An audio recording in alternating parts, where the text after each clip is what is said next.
안녕하십니까. 목요일 방송을 시작하겠습니다. 자, 오늘 외국인이 코스피 900억 정도를 매도를 했고요. 코스닥 900억, 선물에 3천억을 매수를 했습니다. 최근에 이 월요일, 목요일 이클리 옵션은 굉장히 투기적으로 갑니다. 오전에 굉장히 투기적이었다가 오후장 들어서는 빠르게 이제 거래를 마무리 짓는 모습이 나오고 있고요. 장 초반에 이제 변동성이 심하게 나오고 있고, 계속적인 그런 콜옵션, 콜매수가 지금 계속적으로 들어가고 있다. 그래서 지수 상승이 쉽지 않다. 그렇지만 지수도 이제 60일선이 올라오기 때문에 변동성이 있을 거라고 보고 있습니다. 자, 오늘은 크게 움직임도 없었고요. 지루한 장이었습니다. 상승폭을 유지할 수 있는 그런 모습이 없었고요. 변동성도 적었고, 위에 매물이 쌓여있다 보니까 외국인이 매수를 좀 해야 되는 모습인데, 외국인은 오히려 지금 매도를 했습니다. 기관도 지금 매수 여력이 그렇게 높지가 않습니다.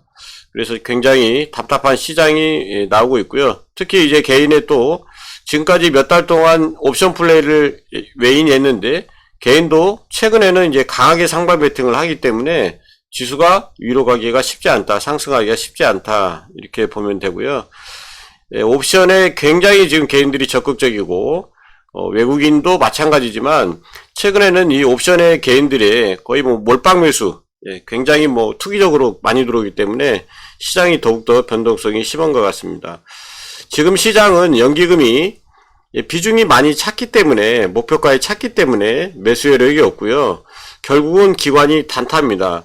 결국 우리나라 시장이 가려면, 삼성전자로 돈이 들어오려면 결국은 외국인도 다른 업종이나 다른 종목을 팔아야 된다는 얘기입니다.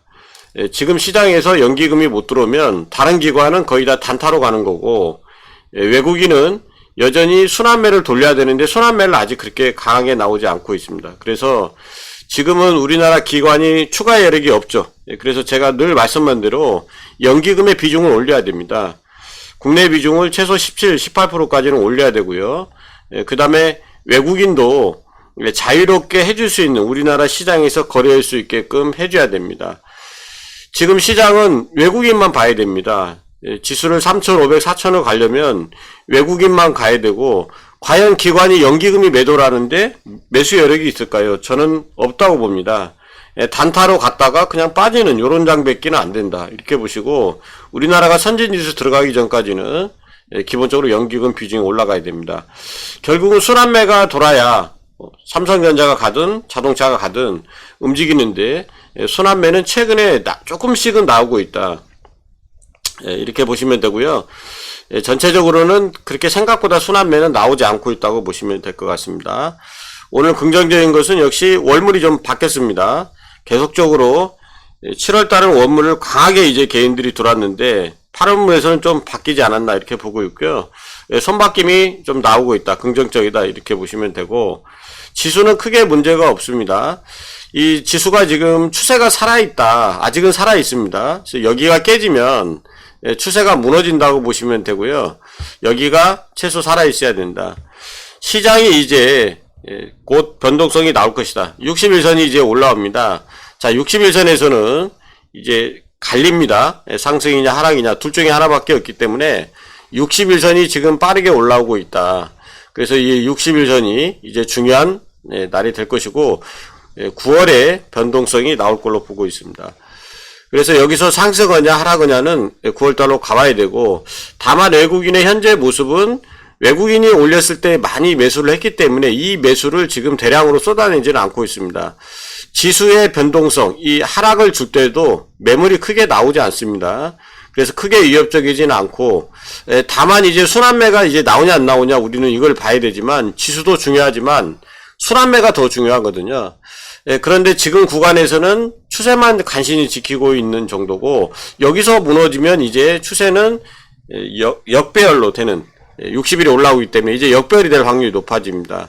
그래서 굉장히 중요한 구간에 와 있기 때문에 계속 집중을 하셔야 되고, 지금 구간에서는 박스권이지만 여전히 이 지수는 방향성의 촉각을 여러분들이 세우셔야 된다. 지금도 많은 사람들이 조정을 나온다고 합니다.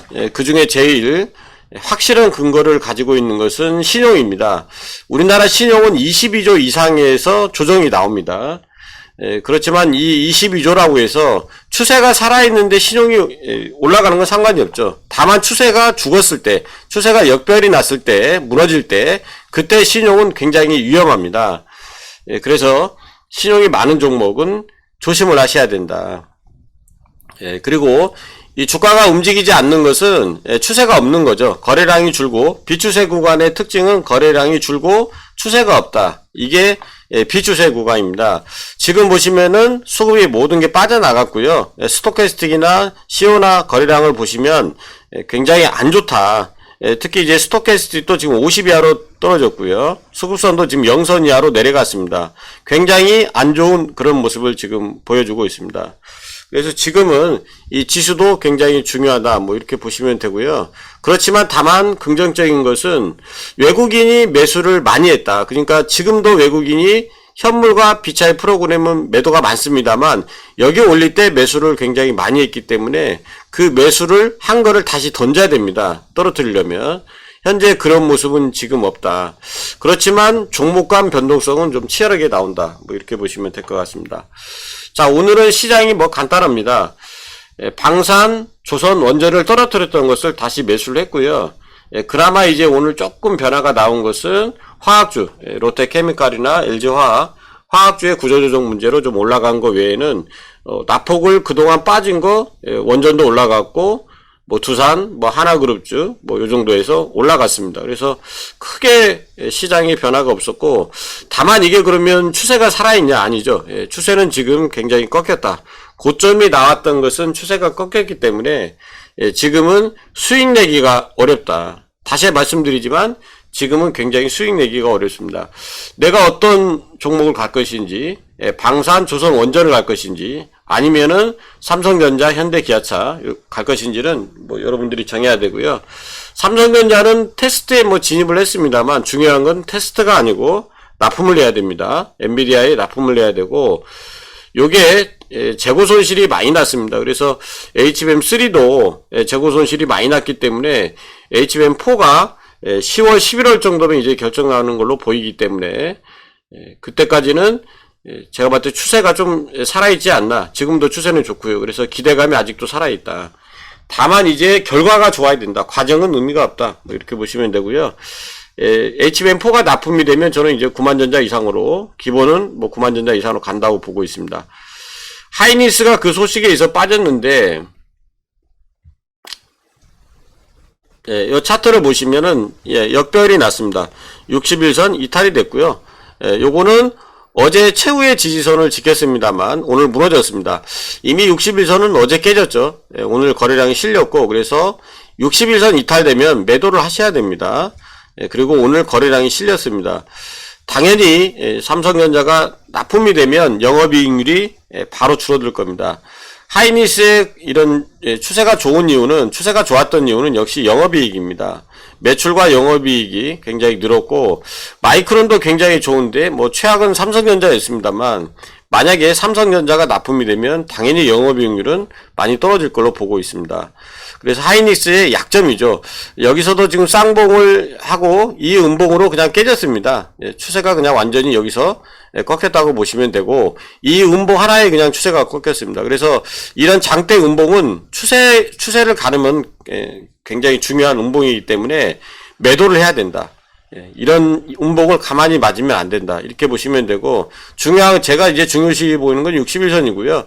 지금 하락 추세로 전환이 됐고, 61선이 이탈이 돼서 61선을 회복하기 전까지는 이 종목은 아직은 손을 떼야 된다. 이렇게 보시면 됩니다. 중요한 것은 60일의 회복이다. 이렇게 보시면 되고, 이미 추세가 하락적으로 지금 잡혀 있기 때문에 이 종목은 일단 제외를 시키는 게 좋다. 이렇게 보시면 됩니다. 삼성전자는 지금까지 추세가 무너진 적이 없죠. 지금 추세가 무너진 적이 없고 이격이 있습니다. 우리가 이 추세가 중요한 것은 추세가 무너지면 다시 올라올 때 매물과 저항에 부딪힙니다. 그래서 추세가 살아있는 종목을 공략하시고 추세가 무너지면 굉장히 에너지가 많이 들기 때문에 일단 포트에서 좀 제외를 시켜야 된다. 이렇게 보시고 있고요. 굉장히 추세가 좋습니다. 지금 이 횡보 구간이지만 이격이 좀 있기 때문에 좀 더 쉬어가는 모습이 나와야 된다고 했는데 차트는 뭐 전혀 지금 문제 없는 모습이고요. 쉬어가는 모습이 나왔습니다. 지금도 이격이 있기 때문에 조금 더 쉬어가는 것도 괜찮다. 다만 여기는 무너지면 안 되고 7만원 정도는 기본적으로 좀 지켜줘야 된다. 이렇게 보시면 될 것 같습니다. 자, 가장 괴로운 것은 역시 이제 셀트리온입니다. 셀트리온은 우리가 보통 개인이 매도하면 올라가는데 얘는 개인이 매도해도 빠집니다. 이게 가장 괴로운 모습이죠. 그러니까 개인이 보통은 매도하면은 올라가는데 얘는 매도를 해도 떨어집니다. 그러니까 이 매도를 하면은 보통 호가를 잡아주는데 내려서 아예 그냥 호가를 아예 안 살려주는 거죠. 개인이 매도하는데 떨어지는 경우는 밑에다 호가를 해놓고 팔던가 말던가, 팔면은 받아주고 위로는 절대 안 올리겠다는 거거든요. 이 자사주가 들어갈 때는 굉장히 어렵고요. 셀트리온은 자사주에 오른 적이 거의 없습니다. 그리고 자사주로는 저항을 넘지를 못해요. 자사주로는 절대 저항을 넘지 못하기 때문에 개인이 지금 매도를 하고 있습니다. 실만 매물이 나오고 있다. 그러니까 서회장에 이런 쓸데없는 짓을 했다. 주식 배당을 하고 무상증자를 하고 다시 소각을 하는 말도 안 되는 터무니없는 짓을 했고 이거는 누가 봐도 개인들을 지치게 해서 나가 떨어지게 하는 겁니다.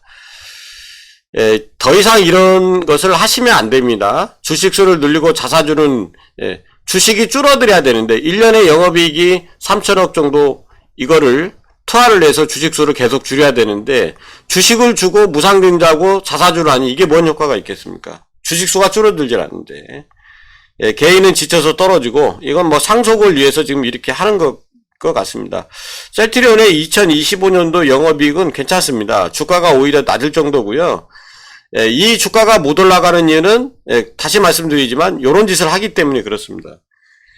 너무 주가가 낮습니다만 서회장이 이렇게 관여를 하면은 주가에 관여를 하면은 수급에 관여를 하면 절대로 외국인과 기관 안 삽니다. 여러분 같으면 사겠습니까? 시장의 수급을 맡겨야지. 이건 뭐 하는 짓입니까? 어떤 기업 회장이 이렇게 관여를 합니까? 본 적이 없습니다. 이런 적을. 자식한테 물려주려고 편법을 쓰는데 주주를 위한다는 말은 하시면 안 돼요. 이건 주주를 위하는 게 아니죠. 너무 속보이는 말을 하는데 뭐 초창기 때의 그런 믿음은 거의 없어졌죠. 그래서 오늘 반등을 줬고요. 이제 화학주는 구조조정을 해서 가장 큰 이제 회사가 뭐 지원 그러니까 뭐 금융이라든가 여러 가지 뭐 지원 혜택을 받을 것 같습니다. 고용 승계는 뭐 좀 문제가 있겠죠. 요 정도 보시면 되고요. 방산 뭐 조선 뭐 다시 올라온 거 말고는 특별한 변화는 없었습니다. 다만 이 반도체 장비주가 너무 좀 심하지 않나 이렇게 보고 있고요. 코스닥은 여전히 수급 변화가 나와야 됩니다. 특히 이제 에코프로는 거의 지금 개인들이 몰빵을 지금 하고 있기 때문에 에코프로가 전체적으로 2차 전지를 다 못 가게 하고 있다.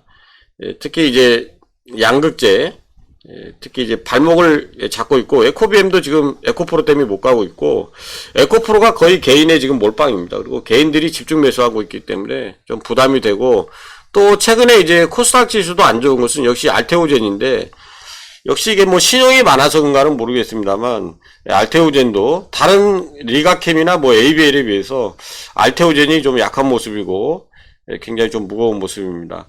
지금 코스닥이 굉장히 어려운 것은 3대 업종, 특히 이제 바이오, 그 다음에 2차전지, 그 다음에 반도체 장비주인데 이 3대 업종이 최근에는 동시에 약합니다. 지수가 좀 빠졌고요. 너무 좀 심각하지 않나 코스닥 수급은 뭐 이렇게 보고 있고 전혀 지금 수급이 없습니다. 자, 지금은 하이니스의 몰락과 함께 삼성전자가 추세가 살아있는 모습이기 때문에 하이니스도 60일에 60일선 회복하는지 좀 보셔야 되고요. 2차 전지도 뭐 쉬어가는 모습이 나오고 있습니다만 자동차도 그렇게 썩 가지는 못하고 있습니다. 다시 말씀드리지만 돈은 한정되어 있기 때문에 결국은 순환매가 조금씩은 나와서 지금 약간씩 바뀌고 있습니다. 시장에 수급이 바뀌고 있습니다만 근본적으로 우리나라에서 낙폭과대 이 목간 종목들이 가려면 결국은 순환매다. 지수보다는 순환매입니다. 그리고 우리나라 지수가 더 가려면 연기금의 비중은 필수다. 그렇지 않으면은 외국인만 계속 봐야 되고요.